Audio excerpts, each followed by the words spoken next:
Hello नमस्कार। KPT academy में आपका हार्दिक स्वागत है। आशा करता हूँ स्वस्थ होंगे, अच्छे होंगे। दोस्तों, आज हम बाल विकास शिक्षा शास्त्र का 30 क्वेश्चन सेशन लगाएंगे। यह सेशन रीट एग्जाम और यूपीटेट एग्जाम के लिए बहुत ही महत्वपूर्ण होगा। वीडियो को लाइक करें, जैसे शेयर करें, चैनल को सब्सक्राइब करें, बेल आइकन प्रेस कर लें, जिससे कि नोटिफिकेशन के माध्यम से आपको वीडियो मिलती रहेंगी। तो आज के हम फर्स्ट क्वेश्चन स्टार्ट करेंगे। शिक्षा के संदर्भ में समाजीकरण से तात्पर्य है। फर्स्ट ऑप्शन है सामाजिक वातावरण में अनुकूलन और समायोजन। बी है सामाजिक मानदंडों का सदैव अनुपालन करना। सी है अपने सामाजिक मानदंड बनाना। डी है समाज में बड़ों का सम्मान करना। तो क्वेश्चन पूछ रहा कि शिक्षा के संदर्भ में समाजीकरण की जो प्रक्रिया होती है उससे क्या तात्पर्य है। यह क्वेश्चन में पूछा है, या इस प्रकार से क्वेश्चन को समझ सकते हैं। तो शिक्षा के संदर्भ में समाजीकरण की जो प्रक्रिया होती है वो सामाजिक वातावरण में अनुकूलन और समायोजन करना हमें सिखाती है। तो हमारा आंसर करेक्ट हो जाएगा ए। टिक करेंगे यहाँ पे। अगला क्वेश्चन देखेंगे। निम्न में से एक प्राथमिक स्तर के शिक्षक के लिए सबसे महत्वपूर्ण गुण कौन सा है। ए शिक्षण विधियों में समक्षता और विषय का ज्ञान। बी है उच्च मानक भाषा में पढ़ाने की क्षमता। सी है पढ़ाने की उत्सुकता। डी है धैर्य और लगन। तो क्वेश्चन पूछ रहा कि निम्न में से एक प्राथमिक स्तर की शिक्षक के लिए या टीचर के लिए सबसे महत्वपूर्ण गुण कौन सा होगा, यह क्वेश्चन पूछा जा रहा है। तो बात करते हैं कि यहाँ पे एक प्राथमिक शिक्षक के लिए जो सबसे महत्वपूर्ण गुण होगा वो धैर्य और लगन होगा, क्योंकि यहाँ पे बच्चे क्या छोटे होते हैं और सीखने में थोड़ा सा टाइम लेते हैं, इसलिए यहाँ पे क्या है बच्चों को धैर्य के साथ हमें सिखाना होगा। तो हमारा आंसर करेक्ट हो जाएगा डी। अगला क्वेश्चन करेंगे। नर्सरी कक्षा में शुरुआत करने के लिए कौन सी विषय वस्तु सबसे अच्छी है। ए मेरा प्रिय मित्र। बी है मेरा पड़ोस। सी है मेरा परिवार। डी है मेरा विद्यालय। तो क्वेश्चन पूछा जा रहा है कि नर्सरी कक्षा में शुरुआत करने के लिए कौन सी सबसे अच्छी विषय वस्तु होगी, यह क्वेश्चन में पूछा जा रहा है। तो इस बात करते हैं कि नर्सरी कक्षा में जब बच्चा आता है तो वो अपने परिवार से निकल के आता है, और एनसीएफ कहता है कि बच्चों को जब हमारा जो करिकुलम होना चाहिए, पाठ्यक्रम होना चाहिए, वो उनके वातावरण से जुड़ता हुआ होना चाहिए, या उनके एनवायरनमेंट से जुड़ता हुआ होना चाहिए, तभी हमारा यहाँ आंसर करेक्ट हो जाएगा मेरा परिवार। डी, माफ कीजिए सी हो जाएगा। अगला क्वेश्चन देखेंगे। पियाजे के अनुसार संज्ञानात्मक विकास किस चरण पर बच्चा वस्तु स्थायित्व को प्रदर्शित करता है। ए संवेदी प्रेरक चरण। बी है पूर्व संक्रियात्मक चरण। सी है मूर्त संक्रियात्मक चरण। डी है औपचारिक संक्रियात्मक चरण। तो क्वेश्चन पूछ रहा है कि पियाजे के अनुसार, ठीक करते आएंगे साथ ही साथ में यहाँ पे, पियाजे के अनुसार संज्ञानात्मक विकास के किस चरण पर बच्चे में या बच्चा वस्तु स्थायित्व को प्रदर्शित करने लगता है, यह क्वेश्चन में पूछा रहा है। तो इस बात करती है कि बच्चे में जो वस्तु स्थायित्व को प्रदर्शित करना होता है वो संवेदी प्रेरक अवस्था या प्रेरक चरण में करता है। तो हमारा आंसर करेक्ट हो जाएगा ए। टिक करेंगे यहाँ पे। अगला क्वेश्चन देखेंगे। सीखने की प्रक्रिया में शिक्षक की भूमिका होनी चाहिए। ए सुगमकर्ता की। बी है अनुदेशनकर्ता की। सी है प्रशिक्षक की। डी है नियंत्रणकर्ता की। तो यहाँ पे क्वेश्चन पूछा जा रहा है कि सीखने की प्रक्रिया में एक शिक्षक की भूमिका किस प्रकार से होनी चाहिए, यह क्वेश्चन में पूछा जा रहा है। इस बात करते हैं कि एक शिक्षक की जो सीखने की भूमिका या सिखाने की भूमिका में होनी चाहिए वो सुगमकर्ता के अकॉर्डिंग होनी चाहिए। तो हमारा आंसर करेक्ट हो जाएगा ए। अगला क्वेश्चन देखेंगे। निम्नलिखित में से कौन सा सूक्ष्म गति कौशल का उदाहरण है। ए चढ़ना। बी है फुदकना। सी है दौड़ना। डी है लिखना।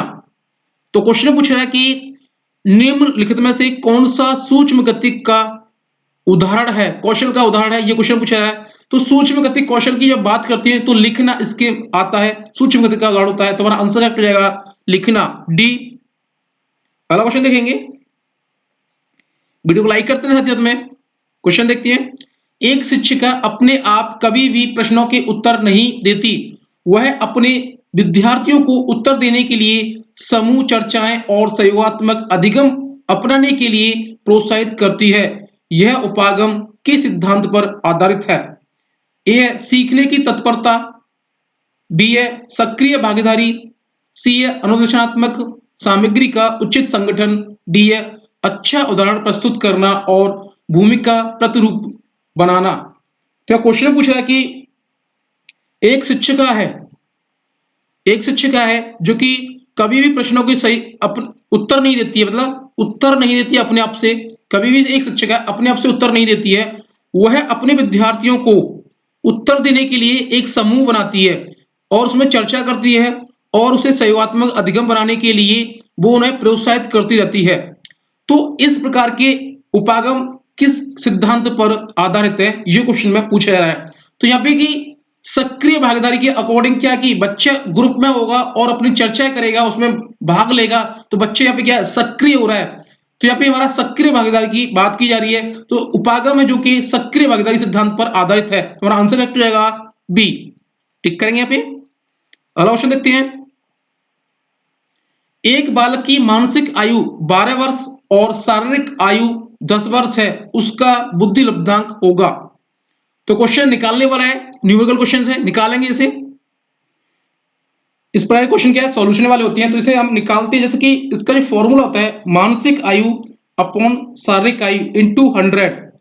तो यहाँ पे क्वेश्चन पूछा है कि मानसिक आयु, तो हमारा जो मानसिक आयु, तो क्वेश्चन पूछा है कि जो उसके बच्चे की मानसिक आयु क्या है 12 वर्ष। तो यहाँ पे क्या करेंगे हम लोग, यहाँ पे से 12 रख देंगे यहाँ पे, ठीक है, अपॉन इसकी शारीरिक आयु करेंगे। तो शारीरिक आयु कितनी है इसकी, शारीरिक आयु हमारे यहाँ पे 10 वर्ष, कितनी यहाँ पे 10 वर्ष, तो इसमें 10 वर्ष रख देंगे यहाँ पे, ठीक है। अब इसका करेंगे इंटू कर देंगे 100 से, 100 से इसका इंटू कर देंगे। इंटू करने के बाद में क्या करेंगे, इसका कैलकुलेशन कर देंगे। पूरा कैलकुलेशन करने के बाद में जो हमारा निकलता है वो आ जाएगा 120 निकलेगा, क्योंकि इससे ये कट जाएगा, ठीक है, एक जीरो कट जाएगा और इसमें इसमें इंटू कर देंगे तो 120 आ जाएगा, ठीक है। 120 हमारा कौन सा आंसर होगा इसमें, यहाँ पे ए, 120 कौन सा होगा, ए आंसर। तो हमारा आंसर कौन सा जाएगा, ए आंसर हो जाएगा। तो ये निकालने वाले क्वेश्चन आते हैं, बहुत इजी क्वेश्चन होते हैं, बस आपको फॉर्मूला अपने माइंड में याद रखना होगा। आगे क्वेश्चन देखेंगे।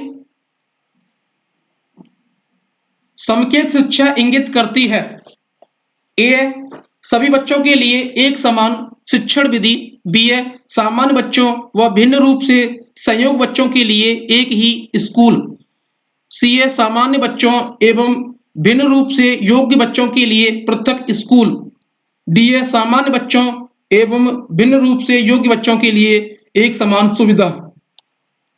तो क्वेश्चन पूछा है कि समकेत शिक्षा है जो किसकी ओर इंगित करती है, ये क्वेश्चन पूछा जा रहा है। जैसे बात करते हैं समकेत शिक्षा होती क्या है।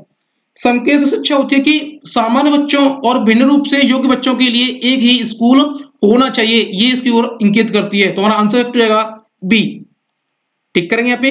अगला क्वेश्चन देखेंगे। वीडियो को लाइक करें, जैसे आप शेयर करें दोस्तों, मैं चैनल को सब्सक्राइब करें, बेल आइकन को प्रेस कर लें, जिससे कि नोटिफिकेशन में आपको वीडियो मिलती रहेगी। तो क्वेश्चन देखेंगे। एक शिक्षक विद्यार्थियों में सामाजिक मूल्यों को विकसित कर सकता है, ए अनुशासन की अनुभूति को विकसित कर, बी ए आदर्श रूप से बर्ताव कर, सी ए महान व्यक्तियों के बारे में बोलकर, डी ए उन्हें अच्छी कहानियां सुनाकर। तो क्वेश्चन पूछ रहा है कि एक शिक्षक है जो कि अपने विद्यार्थियों में सामाजिक मूल्य विकसित कर सकता है, कैसे, यह क्वेश्चन में पूछा जा रहा है। तो एक शिक्षक है जो कि विद्यार्थियों में या अपने विद्यार्थियों में वो सामाजिक मूल्य आदर्श रूप से बर्ताव करके विकसित कर सकता है, क्योंकि अगर टीचर यहाँ पे उग्र स्वभाव करेगा तो बच्चे भी ऐसे ही व्यवहार करेंगे, और टीचर वो भी आदर्श रूप से व्यवहार करेगा, अच्छी तरह से बात करेगा अच्छे से, तो बच्चे भी अच्छी तरह से बात करना सीखेंगे टीचर के अकॉर्डिंग, क्योंकि टीचर क्लास में क्या है, एक रोल मॉडल का भूमिका निभाता है। तो हमारा आंसर करेक्ट हो जाएगा यहाँ पे बी। टिक करेंगे यहाँ पे। अगला क्वेश्चन देखते हैं। शिक्षार्थियों के बीच अधिगम शैली में अंतर का कारण हो सकता है, ए शिक्षार्थी की समाजीकरण प्रक्रिया, बी है शिक्षार्थी द्वारा अपनाई गई विचारण नीति, सी है परिवार की आर्थिक स्थिति, डी है बालक का लालन पालन। तो क्वेश्चन पूछ रहा है कि विद्यार्थियों के बीच अधिगम शैली में अंतर का कारण क्या हो सकता है, यह क्वेश्चन पूछ रहा है। तो बात करते हैं विद्यार्थियों में अधिगम शैली में जो अंतर का कारण होता है, विद्यार्थी द्वारा अपनाई गई विचारण नीति, क्योंकि उसके समझने की प्रक्रिया किस प्रकार से है, ये अधिगम शैली में होता है। तो हमारा आंसर करेक्ट हो जाएगा बी। टिक करेंगे यहाँ पे। अगला क्वेश्चन देखेंगे। एक कक्षा में बच्चों में भाषा कौशल का विकास किस क्रम में होना चाहिए? ए है सुनना, बोलना, पढ़ना, लिखना। बी है लिखना, पढ़ना, सुनना, बोलना। सी है सुनना, लिखना, बोलना, पढ़ना। डी है लिखना, बोलना, पढ़ना, सुनना। तो क्वेश्चन में पूछे जरा कि एक कक्षा में एक बच्चे में भाषा कौशल का विकास किस क्रम में होना चाहिए या किस प्रकार से होना चाहिए, यह क्वेश्चन में पूछा जा रहा है। तो इस बात करते हैं कि बच्चे में जो भाषा विकास का जो कौशल होना चाहिए वो एक क्रम में इस प्रकार से होगा कि पहले बच्चा सुनेगा, फिर बोलेगा, फिर पढ़ेगा, फिर लिखेगा। तुम्हारा करेक्ट आंसर हो जाएगा यहाँ पे ए, सुनना, बोलना, पढ़ना और लिखना। तो ये आंसर ये हो जाएगा। अगला क्वेश्चन देखेंगे। मानव व्यक्तित्व परिणाम है ए है केवल अनुवांशिकता का, बी है पालन पोषण और शिक्षा का, सी है अनुवांशिकता और वातावरण की अंतःक्रिया का, डी है केवल वातावरण का। तो क्वेश्चन पूछ रहा है कि मानव व्यक्तित्व का परिणाम किसका है या किस प्रकार है, यह क्वेश्चन पूछा रहा है। जैसे क्वेश्चन को समझ सकते हैं तो मानव व्यक्तित्व का जो परिणाम होता है वो हो जाएगा कि अनुवांशिकता और वातावरण की अंतःक्रिया का, क्योंकि जहां से जिससे पेरेंट्स होंगे, जैसे पेरेंट्स होते हैं बच्चे में वही गुण आते हैं। और दूसरा क्या होता है कि जिस वातावरण में बच्चा रहेगा, जिस एनवायरमेंट में बच्चा रहेगा, तो वहां के आसपास की जो घटना घटित होती है बच्चा उनसे भी सीखता है। तो ये हमारा आंसर हो जाएगा सी, अनुवांशिकता और वातावरण की अंतःक्रिया का। टिक करेंगे यहाँ पे। अगला क्वेश्चन देखेंगे।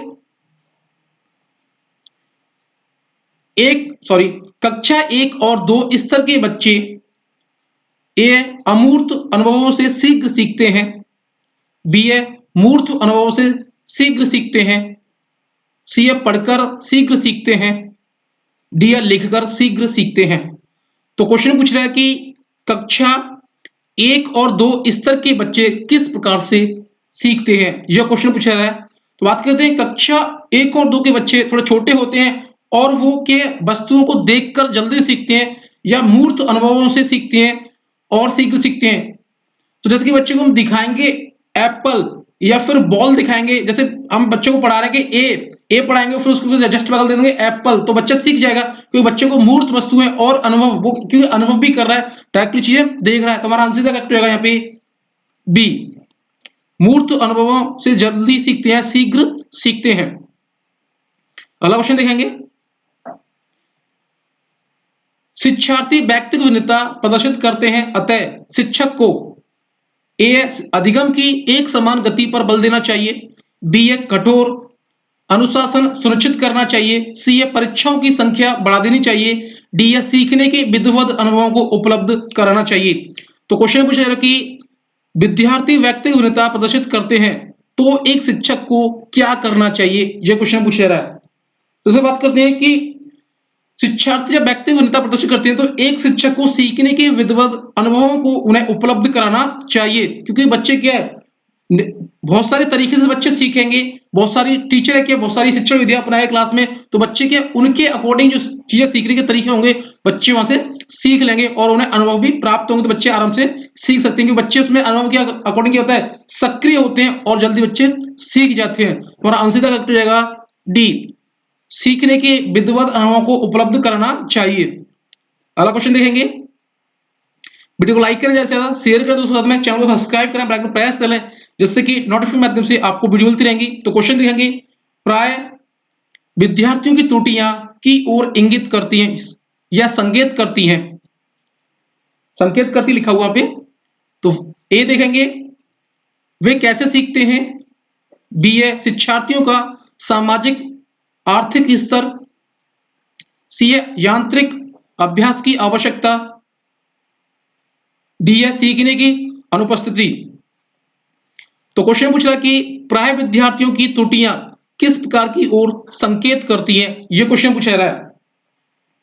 जब भी बात करते हैं कि बच्चों की जो सीखने की जो प्रक्रिया होती है वो कैसे सीखते हैं, जो बच्चों की गलतियां होती है वो इसकी ओर इंगित करती हैं। तो हमारा आंसर करेक्ट हो जाएगा ए, टिक करेंगे यहाँ पे। अगला क्वेश्चन देखेंगे। एक बच्चा जो से ग्रस्त है और वह 100 और बोझ न्यूक्लियर और अनन्यूक्लियर में अंतर नहीं कर सकता, तो वह ऑप्शन देखेंगे ए सब जम्बलिंग विकार, बी है डिसलेक्समिया, सी है डिसलेक्सिया, डी है डिस्मोर्फिया। तो क्वेश्चन पूछा कि एक बच्चा है जो किसी विकार से ग्रसित है या रोग से ग्रसित है और वह 100 और बोझ में न्यूक्लियर और अनन्यूक्लियर में अंतर नहीं कर सकता है, तो वो किस प्रकार से या किस रोग से ग्रसित है, यह क्वेश्चन में पूछा जा रहा है। तो इस बात करते हैं कि जो इस प्रकार का बच्चा गलतियां कर रहा है तो वो डिसलेक्सिया से ग्रसित है। तो हमारा आंसर करेक्ट हो जाएगा सी। अगला क्वेश्चन देखेंगे, बच्चों के सीखने की प्रक्रिया में प्रगति तब हो सकती है जब हम ए उसकी प्रगति की नियमित रूप से जांच करें, बी है बच्चों की प्रगति को नियमित रूप से जांचने के साथ साथ सुधारात्मक कदम उठाएं, सी है बच्चों को नियमित रूप से गृह कार्य दें, डी है बच्चों के लिए नियमित रूप से गतिविधियां आयोजित कराएं। तो क्वेश्चन पूछ रहा है कि बच्चों के सीखने की प्रक्रिया प्रगति तब हो सकती है जब हम किस प्रकार से क्रियाकलाप कराएं, यह क्वेश्चन पूछा जा रहा है। या इस प्रकार से क्वेश्चन को हम समझ सकते हैं। जैसे बात करते हैं कि बच्चों की प्रगति को नियमित रूप से जांचने के साथ साथ उनमें सुधारात्मक कदम भी उठाने चाहिए। तो हमारा आंसर तो जाएगा यहाँ पे बी। टिक करेंगे यहाँ पे। अगला क्वेश्चन देखते हैं,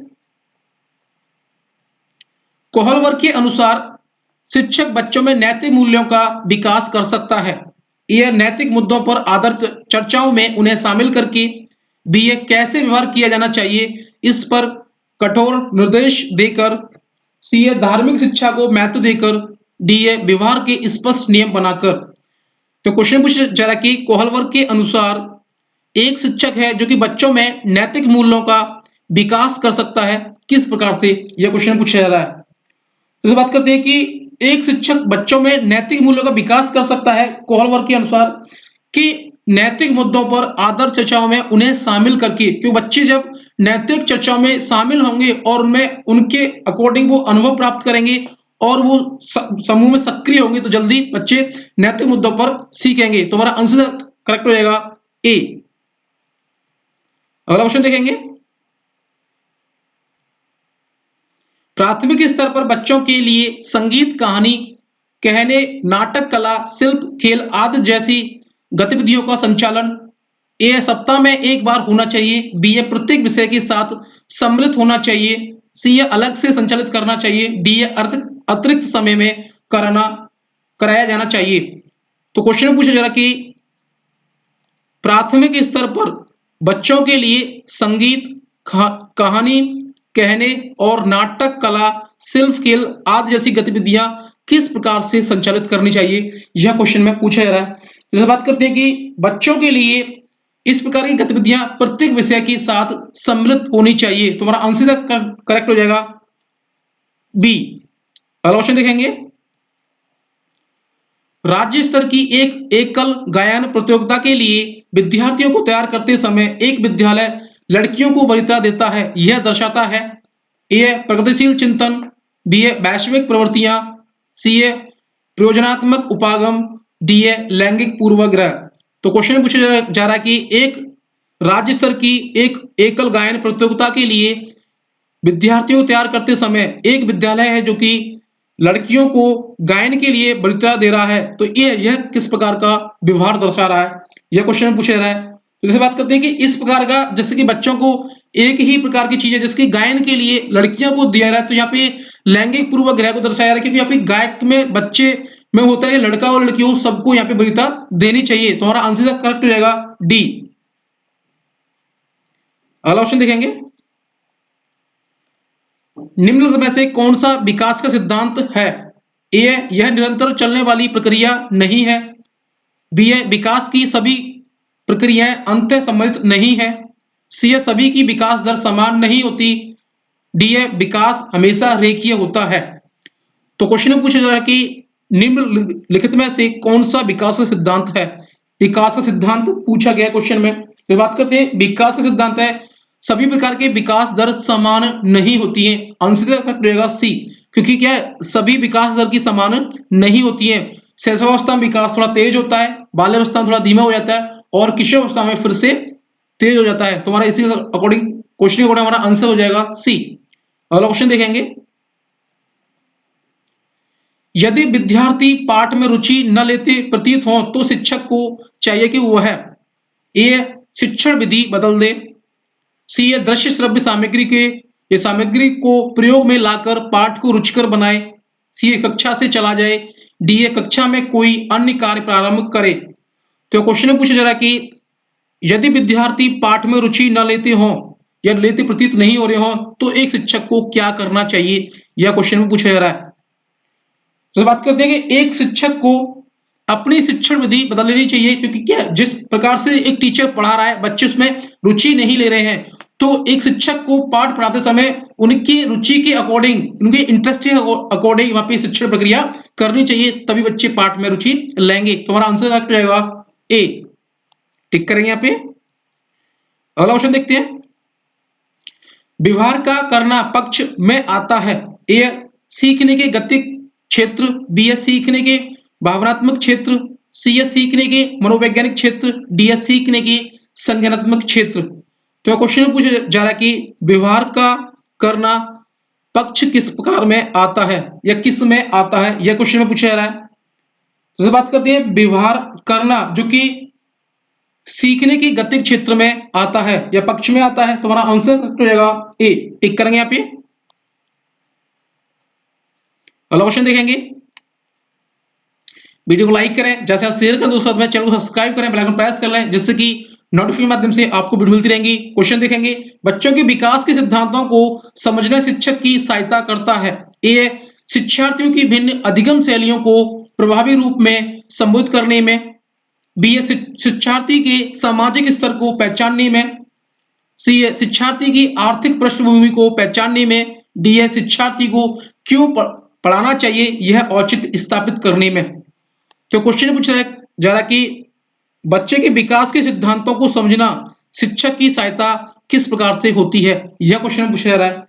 तो इसे बात करते हैं कि बच्चों के विकास के सिद्धांतों को समझना शिक्षक के लिए सहायता करता है कि शिक्षार्थियों की भिन्न अधिगम शैलियों को प्रभावी रूप में संबोधित करने में। तो हमारा आंसर करेक्ट हो जाएगा ए, टिक करेंगे यहाँ पे। अगला क्वेश्चन देखेंगे, बच्चे उसी वातावरण में सीख सकते हैं जहां ए उनके अनुभवों व भावनाओं को उचित स्थान मिले, बी उन्हें खेलने का मौका मिले, सी उन्हें मित्र बनाने का मौका मिले, डी कड़ा अनुशासन हो। तो क्वेश्चन पूछा जा रहा कि बच्चे उसी वातावरण में सीख सकते हैं जहां किस प्रकार के वातावरण में सीख सकते हैं, यह क्वेश्चन पूछा जा रहा है कि उनके अनुभवों व भावनाओं को उचित स्थान मिले, क्योंकि जहां बच्चे उस वातावरण में अच्छी तरह सीख पाएंगे कि उनकी भावनाओं को और उन्हें वहां सीखने के लिए अनुभव प्राप्त हो और उनका उचित स्थान हो, तो बच्चे वहां अच्छी तरह से सीख सकते हैं। तो हमारा आंसर करेक्ट हो जाएगा ए। अगला क्वेश्चन देखेंगे, एक विद्यार्थी अपने अध्यापक से समय की पाबंदी सीखता है, यह एक उदाहरण है, ए बातचीक अधिगम का, सी प्रेक्षण अधिगम का, सी कौशल अधिगम का, डी अधिगम अंतरण का। तो क्वेश्चन पूछ रहा है कि एक विद्यार्थी अपने अध्यापक से समय की पाबंदी सीखता है, तो यह उदाहरण किस प्रकार का है, यह क्वेश्चन पूछा जा रहा है। तो बात करते हैं, यह उदाहरण एक प्रेक्षण या प्रेक्षण अधिगम का होगा। तो हमारा आंसर करेक्ट हो जाएगा बी। अगला क्वेश्चन देखेंगे, विद्यार्थियों के सीखने में जो रिक्तियां रह जाती हैं उनके निदान के बाद चाहिए, ए संगणन अभ्यास कार्य होना, बी समुचित उपचारात्मक कार्य होना, सी सभी पाठों को व्यवस्थित रूप से दोहराना, डी विद्यार्थियों और अभिभावक को उपलब्धि के बारे में बताना। तो क्वेश्चन पूछा जा रहा है कि विद्यार्थियों के सीखने में जो रिक्तियां रह जाती हैं उसके या उनके निदान के लिए क्या किया जाना चाहिए, यह क्वेश्चन में पूछा जा रहा है। तो बात करते हैं कि विद्यार्थियों में सीखने के समय जो रिक्तियां रह जाती हैं उसके लिए हमें सभी समुचित उपचारात्मक कार्य होने चाहिए। तो हमारा आंसर करेक्ट हो जाएगा बी, टिक करेंगे यहाँ पे। अगला क्वेश्चन देखेंगे, एक शिक्षक बच्चे द्वारा की गई छोटी छोटी गलतियों पर क्रोध प्रकट करता है, यह इंगित करता है कि ए वह बच्चे का शुभचिंतक है, बी उसमें ज्ञान की कमी है, सी है वह कुंठित है, डी है वह संवेदनात्मक रूप से संतुलित नहीं है। तो क्वेश्चन पूछा जा रहा है कि एक शिक्षक बच्चों द्वारा की गई छोटी छोटी गलतियों पर वह क्रोध प्रकट करता है, तो यह किसकी ओर इंगित करता है, यह क्वेश्चन पूछा जा रहा है। तो जब बात करते हैं कि एक टीचर है जो कि बच्चों के द्वारा जो छोटी छोटी गलतियां की जाती है उस पर अगर वो क्रोध व्यक्त करता है तो वह संवेदनात्मक रूप से संतुलित नहीं है, क्योंकि बच्चे जो छोटी छोटी गलतियां करते हैं तो सीखने के तौर पर करते हैं, तो शिक्षक को यहाँ पे क्रोधित नहीं होना चाहिए, यहाँ पे धैर्य पूर्वक यहाँ पे काम लेना चाहिए। तुम्हारा आंसर करेक्ट हो जाएगा डी। अगला क्वेश्चन देखेंगे, एनसीएफ 2005 के संबंध में निम्न में से कौन सा कथन सही है? ए वह भारत की विद्यालयी शिक्षा के संबंध में एक संवैधानिक संशोधन है, बी यह एनसीईआरटी द्वारा तैयार किया गया दस्तावेज है जो भारत की विद्यालयी शिक्षा के संबंध में संस्तुतियां प्रस्तुत करता है, सी है यह भारत में गुणात्मक शिक्षा के संबंध में यूनेस्को और भारत द्वारा हस्ताक्षरित दस्तावेज है, डी है उपरोक्त में से कोई नहीं। तो क्वेश्चन पूछा जा रहा है कि एनसीएफ 2005 के संबंध में निम्न से कौन सा कथन सही है, कथन पूछा गया क्वेश्चन में। तो इस बात करते हैं कि एनसीएफ 2005 के अकॉर्डिंग जो कथन है वो है यह एनसीईआरटी द्वारा तैयार किया गया दस्तावेज है जो कि भारत की विद्यालय शिक्षा के संबंध में संस्तुतियां प्रस्तुत करता है। तो इसका अकॉर्डिंग हमारा आंसर हो जाएगा बी। तो दोस्तों सेशन हमारा यहीं पे समाप्त होता है। वीडियो को लाइक करें, जैसे शेयर करें दोस्तों में, चैनल को सब्सक्राइब करें, बेल आइकन प्रेस करें, जिससे कि नोटिफिकेशन माध्यम से आपको वीडियो मिलती रहेंगी। मिलते हैं अगले सेशन में। जय हिंद दोस्तों, वंदे मातरम।